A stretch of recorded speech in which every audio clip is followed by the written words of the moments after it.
A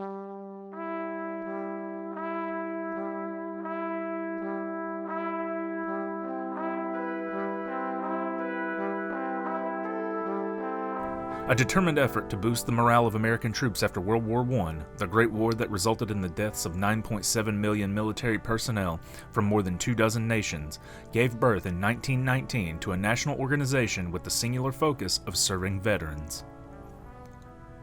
The first meeting was held in Paris, but within a few years, this fledgling organization, the American Legion, had made its way here, to Bristol, and now, more than a century later, continues its important work.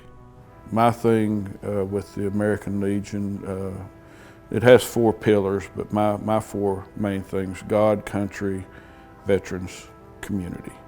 And a lot of our members follow that and go by that. To fully appreciate the local unit's early days requires a look back. Bristol residents earned a place in the pages of World War I history when Company H of the 117th Infantry, 30th Division, a company comprised entirely of Bristol boys, was called to active duty in July 1917. After training at South Carolina's Fort Sevier, the unit was sent to France, engaged in heavy combat, and ultimately played a pivotal role in breaking the Hindenburg Line, the last line of German defenses on the Western Front. It was a turning point in the war, but it came at a high price for Bristol. 31 in the local unit were lost. During these notable European battles, Company H was commanded by Walter A. Buckles, who returned to Bristol a decorated war hero and would later be tagged to lead the city's American Legion post at its organizational meeting in December 1922. 2 members of the Company H who were among the war dead, Sergeant George Franklin Hackler of Bristol, Tennessee, and Private James Wood of Bristol, Virginia, were also honored for their bravery when the American Legion Hackler-Wood Post 145 was chartered. War records indicate Sergeant Hackler, just 19 at the time of his death, was killed by poison gas on September 28, 1918. Private Wood received serious wounds on the same battlefield and died on October 30, 1918, before his body was returned to Bristol. By including their names on their official charter, members of the Hackler-Wood Post have forever connected the 2 soldiers with the good work of the American Legion, one of the nation's most influential lobbying organizations, dedicated solely to the needs of veterans and their families. Its impact has been significant. The Servicemen's Readjustment Act of 1944, commonly called the GI Bill, is still considered the organization's greatest legislative achievement for providing federal aid to veterans to buy homes, get jobs, pursue education, and adjust to civilian life after the war. The organization also played an important role in establishing the Veterans Administration and for recognizing a long list of issues, everything from PTSD to Agent Orange, that have impacted the health and welfare of veterans across our nation. The American Legion has probably been a part of every major bit of legislation that concerns veterans. The GI Bill, the VA itself, Agent Orange for Vietnam veterans and some Korea defense veterans. Just so much, everything that has to do with veterans, the American Legion has been a part of. The veteran service organizations, they're the largest lobbyists in the world as far as that concerned. Millions of veterans belong to these service organizations, and these executive committees make sure that what we're interested in, what we need, gets before Congress and the Senate. Leadership within the local post has been key to success over the years, beginning with Captain Buckles, who would later become Bristol, Tennessee Fire Chief for 48 years and remain an active member of the post until his death. After decades of good work in the community, however, many within the organization worried that the local post had lost its focus and rallied to rebuild. We have a lot of things that we're proud of. Jim Martinez, which was one of my best friends, and the commander before me initiated a lot of programs. He had a lot of issues that he had to deal with. He got them, the groundwork laid for them, and then when he approached me about being commander, him, myself, and our finance officer, Richard Ball, we started working on these programs and recruiting people to help with those programs. And unfortunately, Jim passed away from leukemia a couple of years ago. and it was a big loss for the post. He was played a big part in the growth of the post. We had a dark period, a very dark period here where there was nothing being done, and then Jim come along and we started growing things. We come in here on Thanksgiving Day and we put on a full meal. We do, and then the next thing we did was the Christmas Day meal, and we do the same thing Christmas Day. And those were the two things that Jim really was proud of, that he got started and got going on during the dark times, as we call it.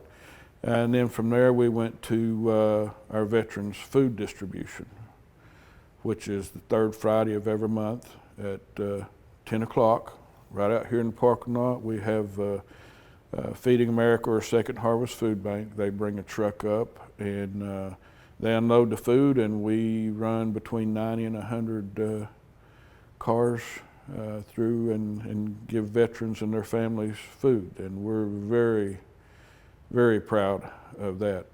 We have a lot of sons that volunteer for that. We have a lot of the auxiliary members, some of us veterans. The Sullivan East Junior ROTC actually brings a van load of kids over, and they help distribute food to veterans. We also are back involved with Little League Baseball and softball. We sponsor 2 teams.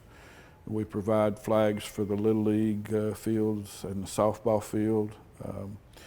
We have, of course, we didn't start, but we acquired a scouting program here. We have a scout troop and a Cub Scout pack that are here that we're proud of these kids. They've got good role models, and we've had actually had 4 Eagle Scouts in the last 2 years come through here.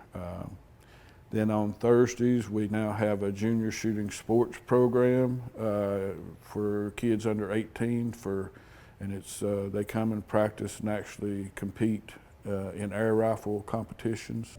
Perhaps their most important project, however, is a 2.2-mile walk that supports the Be the One campaign, designed to draw attention to the growing issue of veteran suicide. Approximately 22 veterans a day on average commit suicide.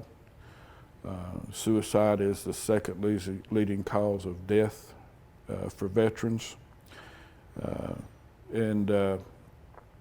It's something that we all take personal because we've all either been there or know someone that has been there. And what we do is we bring awareness to the 22 veterans a day. We have a card that we can give out that's got the signs to look for to help prevent veteran suicide, their actions, their emotions.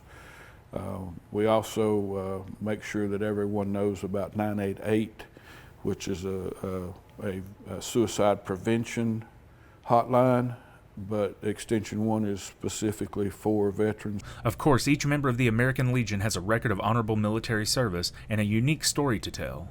Butch Reimer grew up in Bristol and joined the U.S. Army in 1979 on a delayed entry program.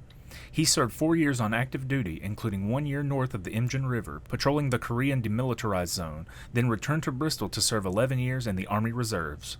I went through the U.S. Army Infantry School at Fort Benning, so I did 4 years active duty infantry.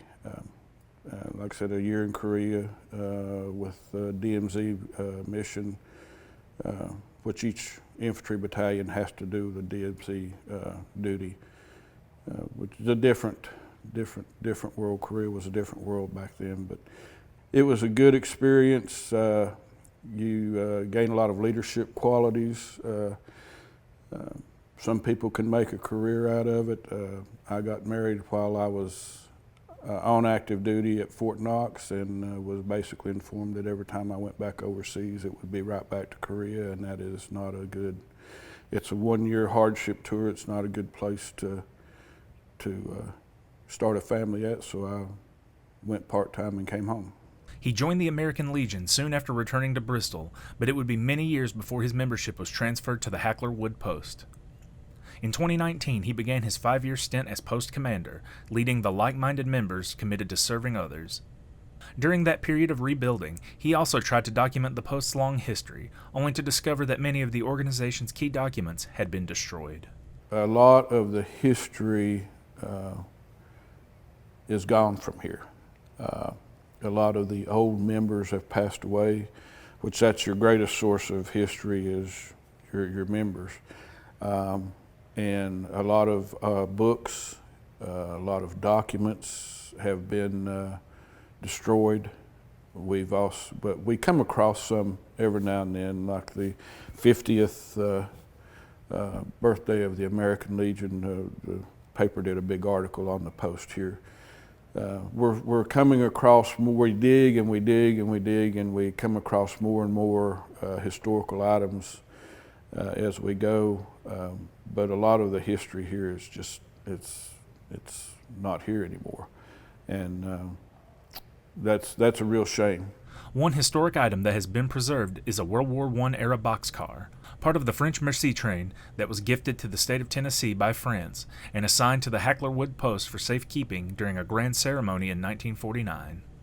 The boxcar still appears in community parades, a reminder of past wars and those who served. After the Great War, the United States loaded up carloads of food, clothes, and sent it to France. And after World War II, the French people filled up World War I era boxcars with toys, candy, and goodies, and sent one back to the United States, one for each state. And our post is fortunate enough to be the protector of the 40 and 8 boxcar for the state of Tennessee. A lot of them are missing, a lot of them have been destroyed, but they're really hard to come across. There are some people that travel around looking for them, but we're really proud that we're the one that does it.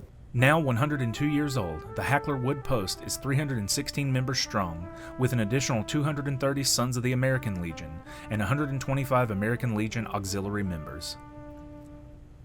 The American Legion Riders, a motorcycle group that raises funds for children's hospitals, veterans' homes, scholarships, and other charitable causes, is the post's newest addition. Together, these veterans and their family members continue the long-standing American Legion tradition of serving their fellow service members and veterans, and encouraging others to do the same. Armed Forces Day is the day that you recognize the active duty soldiers, sailors, Marines, airmen. Then you have Memorial Day, which a lot of folks take as a day of picnics, lakes, parades, and stuff like that. That's not what it's for. It's to remember the fallen soldiers and their families. Veterans Day is for those that have served but are still with us, and to celebrate them. You could thank a veteran war by joining something like the American Legion Auxiliary, the Sons of the American Legion, and get involved with the programs that support the veterans. That would be the way that I would say that you'd show your best appreciation. You know, there's always a veterans organization that needs some kind of help, whether it's the American Legion, the Veterans of Foreign Wars, the Disabled American Veterans, the AMVETS. There's so many out there that need help and assistance.